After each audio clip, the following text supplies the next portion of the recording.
Guys, তোমাদের জন্য চলে আসলাম একটা মিনি ব্লগস। দেখতে পাচ্ছ, ভাগ্নিকে সকালবেলা নিয়ে আমি পাড়ায় চলে আসলাম। পাড়ায় এসে এখানে বন্ধুদের কাছে বসে, তো আমি যাচ্ছি এখন বাড়ি। মা ডাকলো ফোন করে। বাড়িতে এসে দেখছি যে ফ্রাইড রাইসের চিলি চিকেন হয়েছে, চিলি চিকেন আর ফ্রাইড রাইস পরে আবার চলে আসলাম পাড়ায়। পাড়ায় এসে দেখছি যে ওরা ওখানে বসে আছে। তারপরে ওরা বললো একটু সুইমিং পুলে যাবে গরিবের, ওদের সুইমিং পুল নিয়ে চলে আসলাম।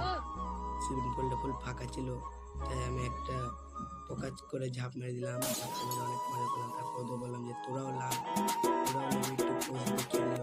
তারপর বাড়ি এসে সাদা ভাত খাওয়ার পরে একটু স্কুল মাঠে চলে আসলাম। স্কুল মাঠে এসে দেখছি কেউ নেই, ফুল ফাঁকা।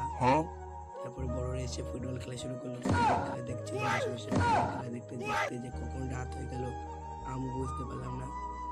তাই একটা সাবির ভাই দোকান থেকে চম্পা কিনে নিলাম। চম্পা না, ক্যাম্পা। ক্যাম্পা খেতে খেতে আজকে মিনি ব্লগসটা শেষ করলাম। ভালো লাগলে লাইক, কমেন্ট, শেয়ার।